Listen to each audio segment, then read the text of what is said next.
Salut à toutes et à tous, ravi de vous accueillir dans l'avant-dernier PL Club de la saison. Nous sommes toujours dans le studio Vous Sport et je suis aujourd'hui en compagnie de Philippe et de Julien. Bonsoir messieurs. Bonsoir Serge. Alors prêt pour la dernière ligne droite? Oui, bien sûr. Avec beaucoup d'incertitudes encore. Bon, il y a déjà quelques certitudes, mais il reste encore beaucoup de choses à aller chercher dans cette fin de saison. À tous les étages, le titre, la qualification pour la Ligue des Champions, ça se joue quand même entre Tottenham et Arsenal, et puis la descente encore. Oui, ça se joue ce soir à 20h45, match essentiel, c'est la finale pour le top 4, Tottenham face à Arsenal, mais nous on parlera évidemment plutôt des rencontres de ce week-end, c'est-à-dire des rencontres de la 37e journée de Première Ligue, et puis on n'oublie pas, bien sûr, comme tous les jeudis, d'accueillir Christian, représentant Vision du jeu, avec la formule, le paquet complet à l'épreuve des faits. Salut Christian. Oui, et cette fois-ci, on va s'amuser parce qu'on va découvrir des équipes qu'on n'a pas encore faites cette saison. Et donc, ça va être sympa de découvrir autre chose que tout le temps Manchester City, Liverpool et d'autres. Voilà. Effectivement. Je vous propose, pour commencer l'émission en images et voir déjà quelques beaux buts, parce que c'est quand même l'essentiel en football. Voici le top 5 de la 36e journée, c'est-à-dire des rencontres du week-end dernier. Josh De Silva looking to work an angle to strike. Maybe moments this for Southampton. Ajer rides the challenge. What a goal that is for Christopher Ajer. His first Brentford goal, and it wraps up all 3 points for them here this afternoon.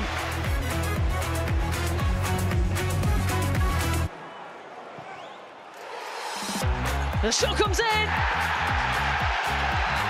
And Wolves have one back. And it's the substitute Trincao who gets Wolves right back into this game. 2-1. And they've got over 10 minutes to go. March is in there trying to make life difficult, and he can just set it up for Pascal Gross. Now for Caicedo! What a good strike! Moises Caicedo with his first Brighton home Albion goal. His manager applauds. It's some strike from distance. Hit with precision rather than blistering pace and power. Iwobi, Richarlison in the middle, Mykolenko! What a start from the Ukrainian! A brilliant goal, another big goal for Everton. The Ukrainian, Vitaly Mykolenko, his first Premier League goal. Mancini, Bowen. What a brilliant finish by Said Benrahma. 2 for him in the first half. Superbly struck at the end of what has been a superb first half for David Moyes' team.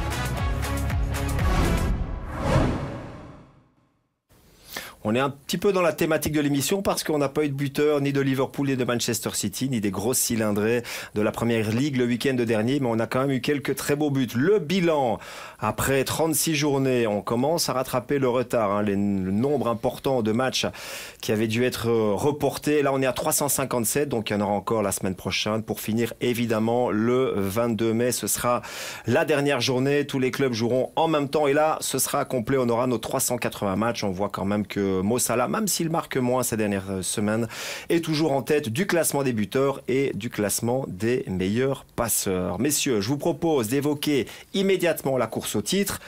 On avait dit la semaine dernière dans PL Club que le match Liverpool-Tottenham était sans doute le dernier piège pour les Reds. Effectivement, ils sont tombés dedans parce qu'ils ont perdu 2 points précieux dans la course au titre. Alors on va tout de suite mettre les pieds dans le plat. Est-ce que la course au titre est maintenant terminée, vu que Manchester City vient de faire 2 bons résultats, marquer 10 buts en 2 matchs, dont celui de mercredi soir, la victoire c'était à Wolverhampton, quand même sur un score élevé 1-5. Terminé, non, parce que en 2 matchs, on peut encore perdre des points. Il faut une défaite pour que Liverpool ait encore une chance. C'est vrai que ça devient quand même très très dur parce qu'il y a 3 points d'écart. Mais ça reste toujours possible, je pense. Alors je dirais 3,5 points, parce qu'en plus, à la différence de but, là, Manchester City, on s'était aussi posé la question de savoir est-ce que les Citizens allaient souffrir après l'élimination à Madrid. Eh bien, pas du tout. Ils ont marqué 10 buts dans les 2 matchs. Ils ont reçu Newcastle. C'était là aussi l'occasion de se remettre tout de suite en jambes parce que Newcastle, là, en encore vacances. une fois, n'est pas venu jouer. est venu en sparring partner. Et puis hier, le match impressionnant de Kevin De Bruyne. Je rappelle, on en a parlé dans l'Europe des 11, City, c'est le nombre de buts marqués par City à domicile, rien qu'à domicile, ça équivaut au nombre de buts marqués par Arsenal et United cette saison. Ouais. C'est une machine à marquer. Et si City soulève le trophée, ce qui est probable maintenant, ça sera un championnat gagné par l'offensive. Alors, Manchester City, c'est 5 victoires consécutives. On sait qu'ils avaient eu un petit creux, là, début 2022. C'est 5 victoires consécutives avec au moins 3 buts d'écart, ce qui est quand même très impressionnant. On va peut-être demander justement à Christian. On a vu notamment le quadruplé impressionnant de Kevin De Bruyne. Il avait marqué 3 buts dans les 26 premières minutes. Voilà, vous qui décortiquez toutes les rencontres des grands championnats, des quadruplés, ça reste quand même une exception, quelque chose de très rare. En effet, c'est exceptionnel, mais surtout ce qui est important, c'est de voir en fait le chemin et le moment et le timing. Il est en super forme, tout lui réussit. Et si on regarde les buts hier, il est à la base de 2 ou des 3 buts, mais il y a chaque fois quelque chose de favorable dans un contre. Le ballon lui revient dans les pieds et là, il a une finition parfaite. Il marque même sur une rentrée de touche aussi avec cette pénétration où il fait un enchaînement de out vers in et il tire pied gauche. C'est directement puissant. Il profite du moment, il est en super forme. C'était un peu moins en début de saison, mais maintenant je crois qu'il se rattrape et il marque énormément de points. Oui, ses statistiques, Julien, c'est 305 matchs avec Manchester City, 86 buts, 120 assists, donc il a participé à 206 buts en 305 matchs. Exceptionnel. Le problème, c'est qu'un De Bruyne, c'est comme des hasards, c'est des joueurs qu'on veut voir en finale de la Ligue des Champions et pourquoi pas la soulever. Et malheureusement, là, en demi-finale, face au Real, il a peut-être été un petit peu en deçà dans la finale retour, si on peut se permettre. Je tiens quand même à dire qu'il y a un dernier, peut-être embûche pour City, c'est ce déplacement à West Ham. Je rappelle que West Ham a battu Chelsea cette saison 3-2, a battu Liverpool cette saison 3-2 à domicile. Ils ont battu Tottenham. Donc, s'il y a vraiment un déplacement à risque, c'est celui-là. Je mettrai en perspective qu'Arsenal était s'imposer là-bas récemment 1-2, mais c'était avant un match européen retour pour West Ham, donc le contexte est peut-être différent. Oui, donc ce sera le match de ce week-end, c'est dimanche West Ham Manchester City. Attention, samedi, finale de Cup entre Liverpool et Chelsea, donc Liverpool ne jouera son match de championnat que le mardi du côté de Southampton. C'est bien ça. Mais bon, normalement, si City s'impose ce week-end, il faut 4 sur 6 sur les 2 derniers matchs pour Manchester City. Ou alors ça se joue à la différence de but lors de la dernière journée, mais vu l'écart, ça paraît quand même très peu probable. Mais ça va sans doute se jouer lors du dernier match, le 22. On voit mal quand même déjà les Citizens être champions dimanche ou mardi selon les résultats. Les 2 grandes informations de la semaine ont été le rachat finalement de Chelsea. On sait, c'est un petit peu moins de 5 milliards d'euros. Ça devient le club le plus cher de l'histoire par, on va dire, un consortium américain. Et puis l'autre grande info, c'est Manchester City qui a ouvert le bal des transferts, l'arrivée de Haaland. Voilà, un transfert, on pouvait s'en douter, mais quand même avec Haaland, c'est quand même du lourd qui arrive du côté de City. Haaland, pour renforcer une équipe qui marque déjà tellement, là, on se retournera... Mais qui marque sans numéro 9. Voilà, on se pour retournera... le coup, on pourra plus dire qu'ils n'ont pas de numéro 9. Là, ils en ont un fameux, il fait presque 2 mètres. Et j'avais mis des statistiques, c'est un but toutes les 64 minutes en Ligue des Champions et un but toutes les 87 minutes en Bundesliga depuis qu'il est arrivé à Borussia Dortmund. Il va arriver à City, c'est 25 buts, on peut déjà les signer, je pense, la saison prochaine. C'est un but par match, sa moyenne. Je crois que c'est 88 en 85 matchs. C'est quand même incroyable, quoi. Alors ça sera différent en Première Ligue, à mon avis, mais quand même. Il les marquera. Il les marquera, ces 25 c'est là qu'on va se diriger vers Christian, parce que Christian a évidemment les datas du joueur norvégien. Qu'est-ce qu'on peut dire par rapport à ce qu'il a déjà produit sous le maillot du Borussia Dortmund, et avant c'était du côté de Salzbourg. Est-ce qu'on peut dire que voilà, ça peut coller, ou alors il y aura des doutes? On l'avait fait un petit peu en début de saison, on se souvient, avec Romelu Lukaku. Est-ce que Manchester City a mis la main sur le joueur qui lui manquait pour peut-être aller justement chercher la Ligue des Champions? Chronologiquement, je pense que les performances de Salzbourg, il ne faut pas en tenir compte parce que c'est une équipe qui est au-dessus du lot, qui a un budget illimité par rapport à l'Autriche et donc qui a un nombre de joueurs incroyable. Donc là, il ne faut pas avoir comme référence. Par rapport à la Bundesliga, c'est très intéressant parce qu'il a quand même été blessé dans quelques matchs cette saison. Il a joué 23 matchs, il a marqué 21 buts. Donc ça, c'est exceptionnel. Il est performant dans tous les domaines de plein jeu. Ça, c'est aussi très très bien réparti et donc ça collera très très bien avec Manchester City. Il n'est pas du tout, pour le moment, efficace sur phase arrêtée, ce qui est étonnant pour un joueur aussi grand. Et puis, il a aussi le joueur qui tire les pénaltys. Alors, est-ce qu'il va tirer les pénaltys quand il sera à Manchester City? Si ce n'est pas le cas, on peut lui enlever 5 buts. S'il ne marque pas sur phase arrêtée, il lui reste en fait 15 buts. Et la grosse différence, c'est que le jeu en Bundesliga est beaucoup plus ouvert. Il part souvent de très loin et donc il y a une projection rapide qui se fait vers l'avant. Et là, il est évidemment très fort parce qu'il est à la fois un super relais mais aussi un super finisseur. Et ici, maintenant, dans 60-70% des cas, il va devoir être collé au point de pénalty comme numéro 9 et attendre les centres dans les zones optimales de centre, pardon. Et donc, on l'avait vu avec Lukaku, c'était un peu dans le même schéma. On va voir également maintenant comment est-ce qu'il va s'adapter à la Première Ligue, parce que jouer contre Van Dijk, c'est pas la même chose que de jouer contre Borno.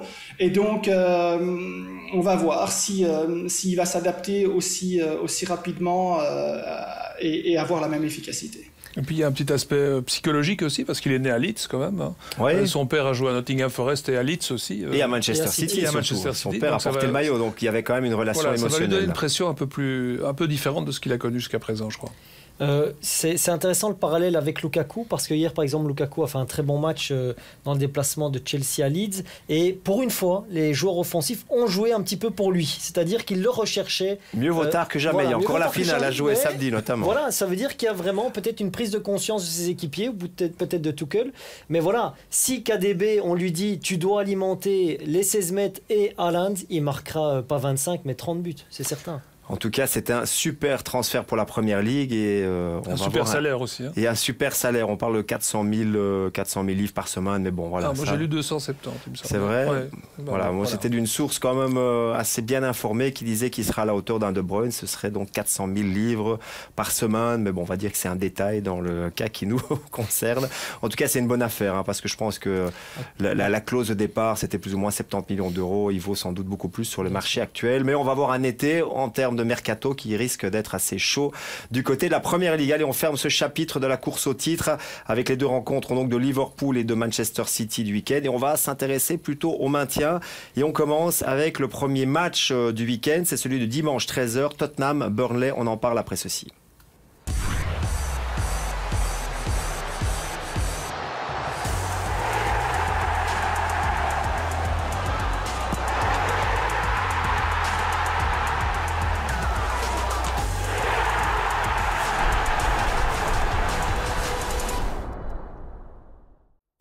Tottenham est 5e avec 62 points. Burnley est 17e avec 34 points. Attention, c'est le classement avant la rencontre de jeudi soir entre Tottenham et Arsenal.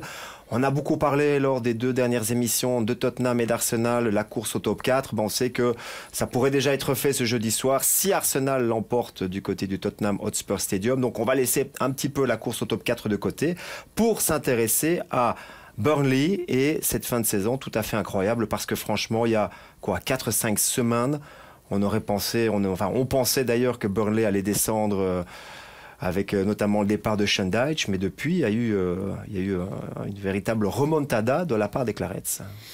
Surtout que le style ne changeait pas. On connaît Burnley et sa façon de jouer depuis des années. Il joue toujours de la même manière. Alors, on va vite le décrire. C'est pas difficile. Avec Sean Dyche, en tout cas depuis 10 ans, c'est le 4-4-2 classique, avec des longs ballons, un jeu direct, pas de chipotage. Voilà, déviation Chris Wood pour un attaquant, mais il est parti Chris Wood, donc il fallait en trouver un autre, ça marchait pas trop. Ouais. Et puis tout d'un coup, on a l'impression que ça se remet à fonctionner, et on n'a pas l'impression qu'ils ont changé de manière de jouer, mais tout d'un coup, ils deviennent à nouveau efficaces, et même parfois plaisants à voir jouer, ce qui est peut-être le plus étonnant dans cette fin de saison. Alors, est-ce que leur coach a vraiment modifié la mentalité? Il a peut-être modifié une chose, c'est qu'il y avait une usure du pouvoir, et que maintenant, il y a un nouveau plaisir de jouer de nouveau chez les Clarets. Moi, je vois pas d'autre explication logique, en fait. Je ne serais pas aussi optimiste que vous. Ah bon? Burnley cherche une 7e participation consécutive à la Première Ligue, donc c'est un club ancré. Mais il faut se souvenir que la saison dernière, cette équipe était la première sauvée. Donc c'était 39 points, 10 succès au final de la saison. Donc déjà, la saison dernière, c'était limite. Cette année, certes, il leur reste 3 matchs alors que leurs concurrents directs ont plus que 2 rencontres. Mais c'est un calendrier particulièrement difficile à Tottenham, à Villa et face à Newcastle. J'ai un petit doute sur Burnley et franchement par rapport à ce qu'ils nous ont proposé cette saison, ils marquent très très peu. Ça n'a pas été vraiment génial de voir Burnley jouer. Après voilà, c'est le sport et tout est possible et c'est vrai qu'ils sont dans une bonne dynamique. Alors justement, il y a un nouveau manager qui était l'ancien manager des U23. Donc Sean Dyche a été viré, il n'y avait pas de plan B, il n'y avait pas de manager. On aurait pu penser à un Big Sam Allardyce, on va dire heureusement il n'est pas revenu en première ligue. Donc c'est Michael Jackson, le bien nommé. Christian, que disent les chiffres? Est-ce qu'on peut dire qu'avec Michael Jackson, Burnley marche pour le moment sur la lune? En effet, en tout cas, il y a quand même eu une lueur d'espoir pendant le mois d'avril, parce que comme vous l'avez dit, il y a 5 semaines, on les pensait condamnés. Et puis ils ont quand même réussi à glaner 13 points pendant ce mois d'avril, comme on le voit sur l'infographie. Bon, malheureusement, après, maintenant, en ce début du mois de mai, ils perdent contre Aston Villa, mais 8 matchs, 13 points, c'est inespéré pour une équipe qui était quasi condamnée. Et surtout, on va le voir, on le verra plus tard dans les analyses, on le verra quand même qu'il y a quand même des circonstances qui font que c'est vraiment exceptionnel, parce qu'offensivement, c'est vraiment très pauvre. Ah oui, effectivement. Et on va dire que c'est le cas. Bon, il y avait Chris Wood qui était là, mais c'est pas une équipe qui marque énormément de buts depuis quelques saisons. Par contre, il y a des buts importants qui ont été marqués. Alors, le week-end dernier, ils ont perdu certes face à Aston Villa, mais dans le match d'avant, là, ça a été vraiment le tournant de la saison pour Burnley. Ils sont menés à Watford. Julien, il reste encore quelques minutes de jeu et puis là, c'est le miracle. Mais ce qu'on ne peut pas leur enlever, et ça sera jusqu'à la dernière seconde de ce championnat, c'est qu'ils ont un caractère incroyable. Ils ont un 11 qui bouge très très peu, mais il y a des mecs qui ne lâcheront rien. Et ça, c'est évidemment génial, parce qu'effectivement, dans ce match-là, on les voyait condamnés, mais pas du tout. Ils parviennent à renverser la situation. Je voudrais reparler du bilan que Christian vient de nous montrer. Le déclic psychologique arrive encore de temps en temps dans le football, parce qu'avec le départ de Sean Dyche, on pensait que... On a tous honnêtement pensé que c'était une erreur, parce que Sean Dyche a eu les clés cette dernière saison pour les sauver in extremis. Et les amis européens, Sean Dyche, oui, il y a quelques saisons, effectivement. Il y a eu des bonnes choses. Ils avaient terminé 7e ou 8e du championnat. Et donc là, le déclic psychologique a eu lieu. Oui. Et sur ce match à Watford, c'est sans Ben Mee le capitaine, Cornet était absent, Westwood, il y a Vidra en plus qui est douteux, donc c'est une équipe en plus qui a des absents. C'est le premier but de la saison qui marque tous les deux. C'est Cork et Brownhill. Ouais, c'est étonnant. Cork qui est vraiment pas un buteur du tout. Brownhill qui devrait l'être, mais qui marque. Enfin, il n'avait jamais marqué jusque-là. Alors, une situation, on va dire, miraculeuse pour le moment, parce que Burnley est sorti depuis la première fois, depuis le mois de septembre, des 3 places de descendants, mais il y a encore énormément de lacunes dans cette équipe, Christian. Des lacunes offensives, en tout cas. En cherchant les différents domaines offensifs et voir où ils auraient pu être performants, ne fût-ce que dans un domaine, en fait, j'ai rien trouvé. Et donc, j'ai été chercher, parce que même au niveau de la phase arrêtée, bon, ils ont 9 buts sur phase arrêtée, c'est pas mal, mais cette équipe n'a provoqué aucun penalty. Ils n'ont marqué aucun but sur penalty. Alors, on se retourne, vous savez, comme on l'a souvent expliqué, on se retourne vers la reconversion rapide, puisque, comme vous l'avez expliqué, on essaye de chercher des longs ballons. Et alors, il y avait à l'époque, donc, Woods qui déviait le ballon de la tête. Et là, on se retrouve avec une équipe qui a besoin de se sauver et qui a marqué un but sur reconversion rapide sur toute une saison. Alors, regardez les 2 autres équipes qui sont légèrement au-dessus d'elle, qui est Norwich avec 2 buts et qui est descendant, et Brighton qui est à 4, qui sortait d'une mauvaise période et qui va un peu mieux maintenant, mais ce sont des équipes en fait qui ne peuvent se déposer que sur une chose, c'est-à-dire le partage. Et Burnley et Brighton sont des équipes qui mettent énormément de partage. Pourquoi ? Parce qu'ils n'ont pas ce petit 17-18% par saison qui fait qu'ils peuvent marquer sur reconversion rapide et aller glaner 1 ou 2 points. Et donc là, c'est impossible sur une saison comme ça de n'être qu'à un but, et surtout que le dernier but, c'était même pas une reconversion rapide, c'était dans le jeu direct, c'était un kick and rush, mais c'était le dernier, c'était le 23 du 10. Donc depuis le 23 du 10, ils n'ont pas marqué un but sur jeu direct. Impossible. Alors, est-ce que si Burnley se sauve, ce sera une anomalie, parce que marquer un but sur contre-attaque, en tout cas ici sur reconversion rapide, voilà, normalement c'est beaucoup trop peu pour une équipe qui joue le maintien.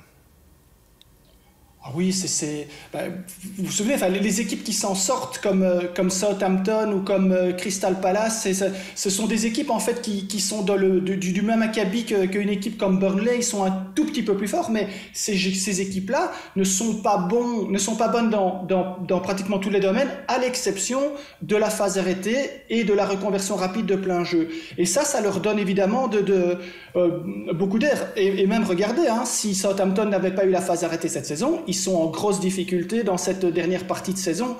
Et donc, c'est vraiment, si on sait bien défendre et qu'on est très bas, il faut absolument être fort sur reconversion rapide. Watford l'a fait, l'a montré. Malheureusement, défensivement, ils ne défendent pas bien. Burnley défend beaucoup mieux déjà, mais offensivement, c'est le néant. Je vais paraphraser un grand monsieur, Christian Skakels, qui a dit un jour que l'unité de mesure au football, c'est le but. Alors quand vous marquez 32 buts sur une saison, 32 buts, c'est insuffisant. Vous n'êtes pas capable de gagner des matchs. Et donc, on se retrouve avec 7 victoires. 7 victoires pour se sauver, ça me paraît peu. Il leur reste 3 matchs pour faire mieux. Je rappelle qu'à titre de comparaison, Leeds, qui est en lutte avec eux, est déjà 8 victoires. Je pense oui, que mais Watford... Leeds a encaissé plus de 70 buts. Oui, voilà. Donc voilà, il faut comparer mais aussi on a bien différents compris paramètres. maintenant, grâce à Christian, ils ont une très bonne défense, mais attaquer, c'est compliqué. Mais ça a été comme ça au cours des dernières saisons. Il faudra les vérifier. Je ne sais plus combien ils ont marqué de buts la saison dernière, mais voilà, ils sont toujours dans la même moyenne, je pense, en tout cas. Bon, il y a peut-être un joueur qui sort du lot. En tout cas, ça a été un des transferts étonnants de l'été dernier parce que ça sort un petit peu de la politique des transferts habituels de Burnley, qui a plutôt tendance à engager des joueurs britanniques. C'est l'équipe la plus britannique de Première Ligue. Maxwell Cornet, cet Ivoirien arrivé de l'Olympique Lyonnais pour une quinzaine de millions d'euros. C'était peut-être aussi la nouvelle politique du nouveau propriétaire, c'est la société de mémoire, c'est ALK. Qu'est-ce qu'on peut dire justement sur la saison de Maxwell Cornet, Christian ? Ce cas-ci, c'est très particulier. C'est un cas que je connais très bien en suivant l'Olympique Lyonnais pour diverses raisons. Et ils vont chercher un joueur pour 15 millions. Alors, il faut savoir que l'Olympique Lyonnais avait d'énormes difficultés financières et qu'il fallait absolument dégraisser. Et donc, ça a aussi un peu facilité le transfert pour les 15 millions parce qu'il y a quand même 2 saisons.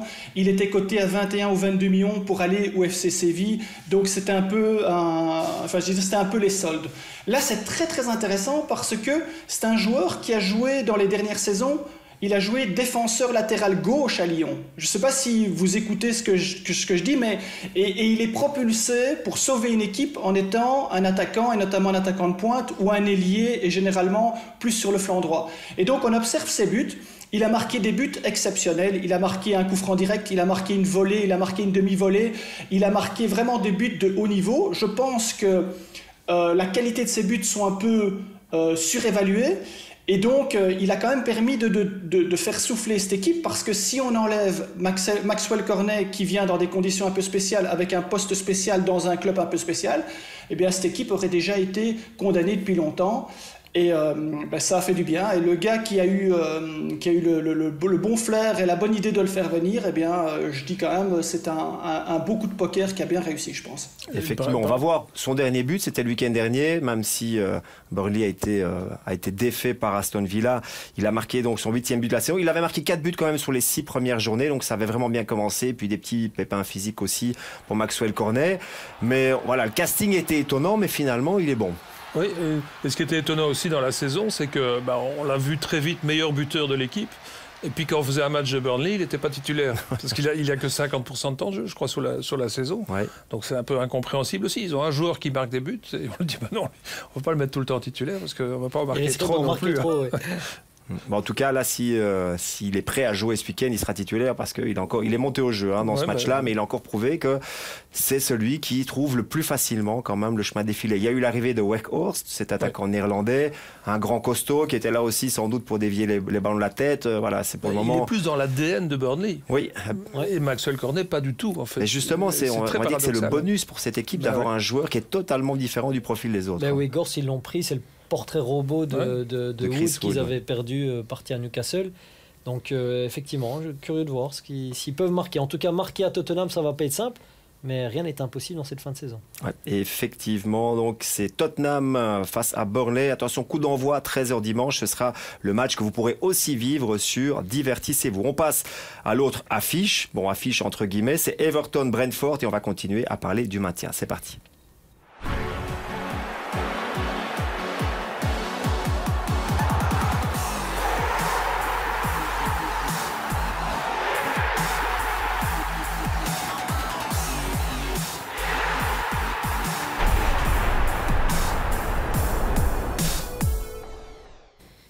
Rencontre importantissime pour Everton du côté de Goodison. Everton qui est 16e avec 36 points face à Brentford, une équipe qui est déjà sauvée parce qu'elle a 43 points et occupe la 13e place pour le moment. Alors cette équipe d'Everton, c'est un petit peu comme Burnley, on a cru à un moment que ça allait être impossible parce que notamment le calendrier était vraiment diabolique.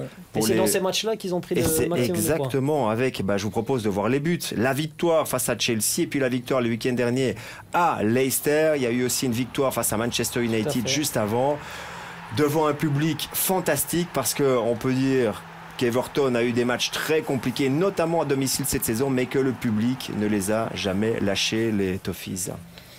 Oui, heureusement qu'ils ont ça, parce que c'était un véritable désastre cette saison pour eux. C'est pas encore sauvé. Ça devrait l'être quand même, puisqu'ils ont un match de plus à jouer que Leeds aussi. Ils ont un point d'avance. Et vu les performances qu'ils ont fait maintenant, ils ont plutôt l'avantage psychologique. Mais au cours de la saison, on s'est quand même tous dit, mais qu'est-ce qui arrive à ce club? Et on se le disait déjà l'année dernière, où avec tous les achats, le nombre de millions dépensés, ils n'avaient pas. Oui, mais la saison dernière n'était pas comparable à celle-ci. Il y avait encore Ancelotti. C'était une déception. L'arrivée de Rafa Benitez, qui est une catastrophe. Et puis Lampard, on s'est demandé à un moment ce qu'il venait faire dans ce club-là.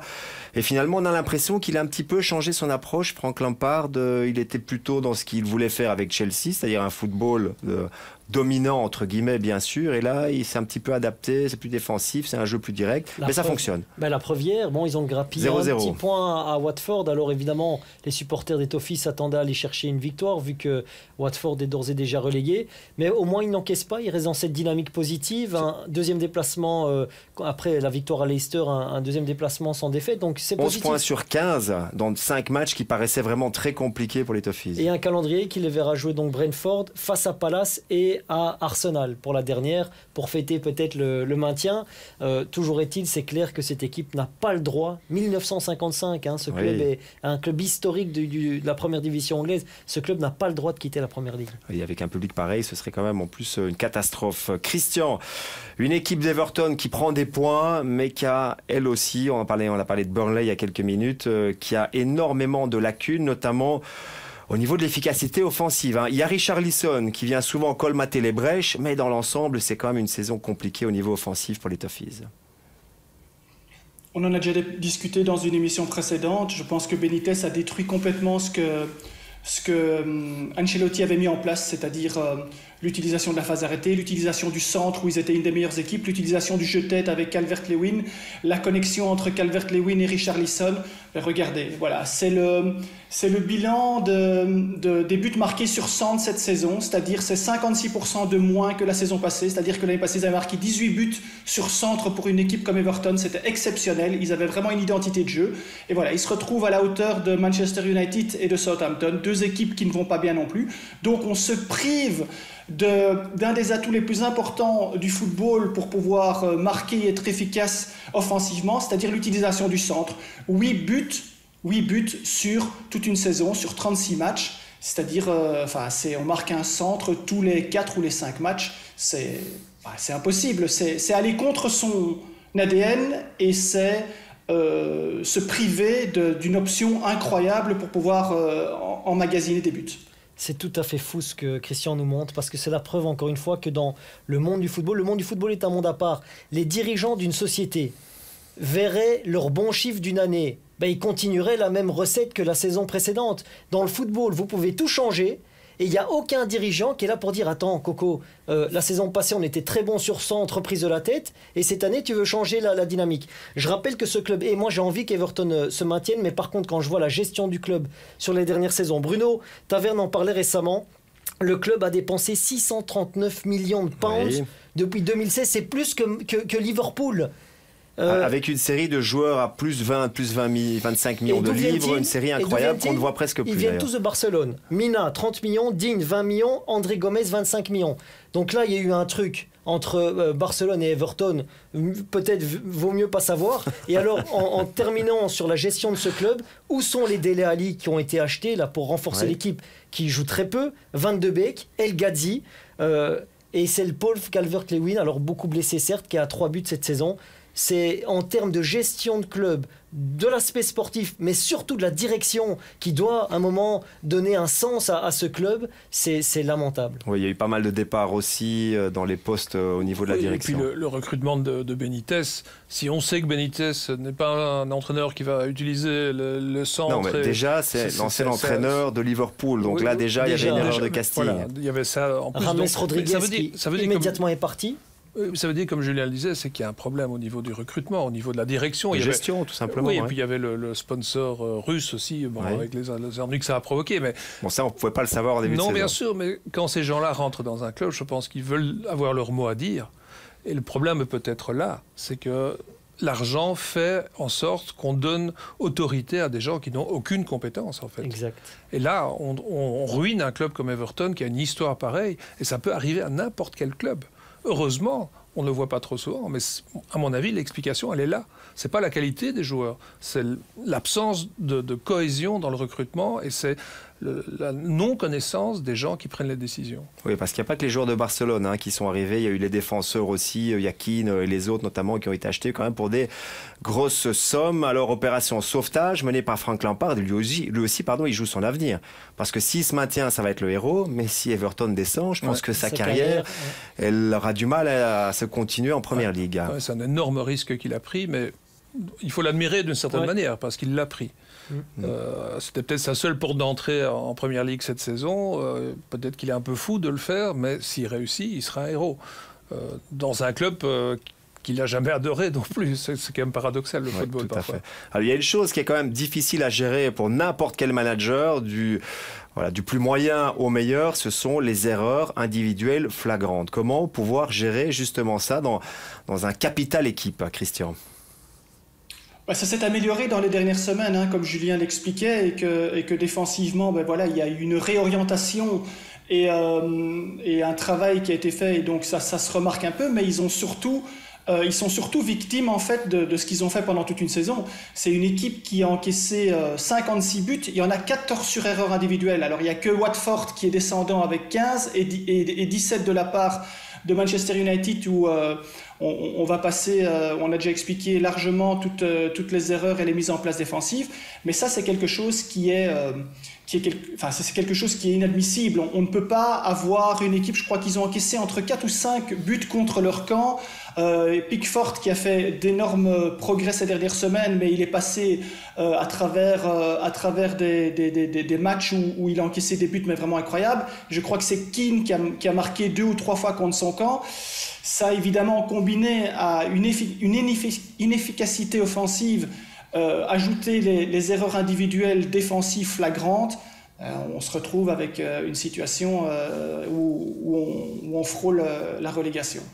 La Première Ligue nous a fait parvenir une statistique, alors à prendre comme elle l'est, mais donc il y a eu 12 cartons en Première Ligue cette saison pour simulation. La moitié, ce sont pour des joueurs d'Everton. Donc voilà, à voir ce qu'on peut en déduire, mais c'est symbolique. C'est le dernier recours, simuler quelque chose pour obtenir, parce que rien ne fonctionne. Ouais. On rappelle le parcours alors d'Everton, c'est à domicile, et ça c'est important. Les 2 prochains matchs à domicile, c'est Brentford, Crystal Palace. Et vous l'avez dit, le dernier match Arsenal, mais il pourrait déjà être sauvé. Ça dépendra aussi des résultats de Leeds. Leeds, il reste 2 matchs encore à jouer. Donc Everton lancé dans cette course poursuite et cette opération maintien.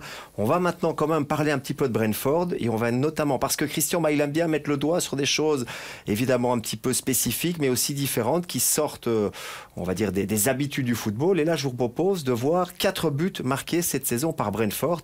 Et on va le voir, c'est sur phase arrêtée, mais sur touche, sur les rentrées la première de journée, touche. ça. C'est la première journée, c'était face à Arsenal dans la superbe victoire qui a d'ailleurs lancé la saison de Brentford et qui lui permet d'être bien installé dans le ventre mou du classement. Mais cette équipe, c'était pas un hasard puisque ça s'est répété au fil de la saison pour un total de 4 buts marqués sur phase arrêtée. Sur rentrée en touche. Sur rentrée en touche, évidemment. Il faut loger. Christian, vous pouvez commenter évidemment ces images. Oui, on a observé ensemble, Serge, le nombre de buts marqués sur rentrée de touche dans l'ensemble de la Ligue, c'était 9 buts. Il y en a 4 pour Brentford, donc c'est pas par hasard. Et si on regarde en fait l'histoire de ce club, comment il a été racheté, par qui, par une personne qui a qui a fait fortune grâce aux paris, grâce aux probabilités et à l'utilisation des chiffres et des datas. Ils ont construit toute une équipe à travers les différentes saisons, justement grâce à ces datas, en s'inspirant justement des expected goals et des expected action et tout ça. Et donc tout est assez rationnel. Et on se rend compte aujourd'hui, quand on observe les qualités et les différents domaines offensifs dans lesquels Brentford excelle, eh bien, ils sont moyens dans tout, sauf une chose, la phase arrêtée. Et ça, c'est extraordinaire parce qu'on peut être 13e du championnat de Première Ligue en étant excellent que dans un domaine, c'est-à-dire sur les phases arrêtées, c'est-à-dire 33% des buts marqués sur une saison. Et on le voit sur l'infographie, 20 buts sur phase arrêtée, dont 4 sur entrée de touche, on a vu les images, mais il y en a 4 sur corner, 6 sur coup franc indirect, c'est les meilleurs dans ce domaine-là. Vous imaginez s'ils avaient un Ward-Prowse qui met 4 ou 5 buts sur coup franc direct, vous ajoutez à ça les 4 sur rentrée de touche et les 6 sur penalty, et vous êtes 13e du championnat. Alors il ne faut pas grand-chose pour pouvoir être au top niveau, mais eux, ils ont compris en fait cette utilisation rationnelle de la phase arrêtée, qui est quelque chose qui est de plus en plus travaillé évidemment aujourd'hui, mais eux, ils excellent grâce à des années d'expérience avec leur équipe satellite aussi, qui est Midtjylland. Il faut quand même savoir que Midtjylland a été 2 fois champion en 2014-2015 et en 2019-2020, en ayant marqué plus de 55% de leurs buts sur phase arrêtée.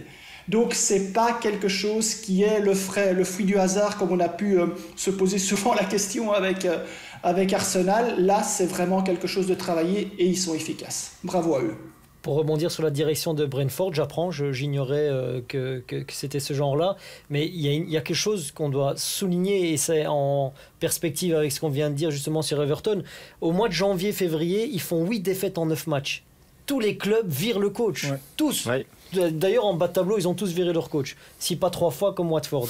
Et bien là, on a maintenu la confiance à Thomas Frank, et derrière, il est sur une défaite lors des 6 dernières rencontres. Jamais de panique. Je pense que tout de Brentford cette saison. Mais ça s'ajoute à la rationalité, je voulais le dire aussi. Ouais, voilà. C'est cet exemple-là qui est vraiment particulier dans le football, pas qu'anglais, dans le football international, à tous les niveaux, on vire le coach quand il y a 7 ou 8 défaites d'affilée. Et non seulement ça, mais en plus, à l'entre-saison, ils ont très peu recruté, voire quasiment pas. Ils ont quand même reçu un cadeau du ciel, Eriksen. Bien sûr, mais à l'entre-saison, en été, ils ont très peu recruté. À l'entre-saison, oui. Le moment où ils vont mal, où ils virent pas l'entraîneur, ils reçoivent Eriksen, mais ils sont logiques avec leur logique nordique, parce qu'il y a beaucoup de joueurs qui viennent du Danemark et de Norvège dans cette équipe. Et je trouve que ça, c'est un véritable exemple, parce que ça montre qu'une équipe qui monte, et on en avait parlé en tout début de saison, si on reste dans ces principes, si on continue à jouer ce qui nous a fait monter, eh ben on a plus de chances de se maintenir. Et les 2 autres, Norwich et Watford, qui ont fait l'inverse, qui ont été chercher des joueurs un peu partout, ça ne marche pas. Qui ont agi sous la pression et la panique. Exactement. Petit message à l'attention, par exemple, d'un club comme Man United ou quoi. La preuve, Brighton va bien, c'est aussi un recrutement qui est beaucoup fait sur la data. Brentford va bien, recrutement fait sur la data. Il y a peut-être des choses, parce que on lit la presse anglaise, tous les jours du côté d'United, on annonce un nouveau transfert mirobolant. Mais peut-être qu'il faut... Vous savez, en football, il y a la data, il y a les agents. Donc, comment pouvoir justement faire plaisir à tout le monde? La vente des maillots. Je pense que si on veut s'intéresser à quelque chose cet été, c'est de voir ce que Brentford va faire. Est-ce qu'ils vont continuer dans cette logique-là, ou est-ce que, poussés par des investisseurs, je ne sais pas quoi, on va changer? Je ne pense pas. Il n'y a pas de raison qu'ils le fassent, puisque ça a fonctionné. Une réaction, Christian? Oui, c'était pour confirmer ce que vous avez dit, Serge. C'est qu'il y a des clubs qui... le marché est fait par les agents. Il y a des clubs comme... Enfin, à l'époque, il y avait Newcastle, il y avait notamment Everton, il y avait West Ham, il y avait même parfois en partie Tottenham. Puis il y a des équipes, en fait, qui sont plus rationnelles. J'invite les téléspectateurs à aller regarder soit sur Transfermarkt, soit sur YouTube et essayer de comprendre l'histoire de ce club et comment il s'est construit. Je pense qu'il l'a acheté pour entre 180 millions, si je me trompe pas, ou 300 millions, je ne sais plus exactement. Regardez la valeur aujourd'hui et regardez les bénéfices qu'ils ont fait sur le trading de joueurs. Il y a des équipes qui se positionnent juste sur les rentrées des droits télé et qui font leur marché à travers ça. Eux, ils font pratiquement, sur chaque joueur qu'ils vont chercher, ils font 15 millions de bénéfices par joueur. Et donc, voilà. Et pour rebondir par rapport à ce que vous disiez, par rapport au fait que l'entraîneur n'a pas été viré, c'est parce qu'en fait, ils sont dans cette rationalité. Et s'ils estiment que les circonstances n'étaient pas favorables pendant cette partie-là où le club a encaissé, où le club a perdu beaucoup de points, mais que les données montrent que c'est juste une question de temps, une question de changer un peu la roue, eh bien, ils continuent, ils reprennent et ils refont une bonne série derrière. Et ça, c'est vraiment très très bien, je trouve. Christian parlait des droits télé, très importants dans cette fin de saison. Il y a toujours du suspense en Première Ligue parce que vous gagnez de l'argent et il y a des clubs qui se sont imposés le week-end dernier, par exemple, qui ont gagné en dribblant 3 places de position, qui ont gagné des millions d'euros. On rappelle que le dernier de Première Ligue prend 100 millions. Parachute doré. Le parachute doré. Donc imaginez le 15e, le 13e, le 9e. Donc Brentford a tout intérêt évidemment à gagner cette rencontre. Ouais, on le voit, hein, dans les derniers matchs, ils jouent plus que leur rôle d'arbitre de fin de saison et notamment dans le maintien. Je voudrais juste terminer sur Brentford. C'est une réussite sportive, tout en plus en construisant un nouveau stade qu'ils ont inauguré maintenant il y a 2 ans. Donc franchement, c'est une belle histoire que celle de Brentford. Ben voilà, on a fait le tour de ces 2 rencontres phares, mais vous verrez bien plus que cela évidemment ce week-end sur vous Sport World. Voici le programme. On commencera évidemment sur Divertissez-vous avec Tottenham Burnley le dimanche, prise d'antenne à 12h55. Goals of the Day, Philippe. Oui. Man City. On aura Man City en fil rouge, mais plein d'autres matchs, hein, Julien. Bien sûr, on ira se balader dans toute l'Angleterre. Everton-Brentford, ce sera le dernier match de dimanche. Et puis attention, Newcastle-Arsenal lundi. Ça dépend encore une fois du match de jeudi soir entre Tottenham et Arsenal. Arsenal qui devra aller chercher 3 points ou qui sera peut-être qualifié déjà pour la prochaine Ligue des Champions dans le top 4 selon les résultats de la rencontre au Tottenham Hotspur Stadium. Et puis pour terminer mardi, Southampton-Liverpool, alors peut-être que ce sera décisif pour le titre. Ils n'auront pas droit à l'erreur si Manchester City a gagné dimanche. Et effectivement, ils auront l'avantage de déjà connaître en tout cas le résultat de Manchester City. L'émission se termine. Il me reste à vous remercier déjà pour votre fidélité. Merci Philippe. Merci Julien, merci Christian. On vous retrouve évidemment la semaine prochaine et on parlera de course au titre en espérant quand même que tout va se jouer le dimanche 22 mai parce que ça nous donnera une apothéose absolument exceptionnelle à cette Première Ligue.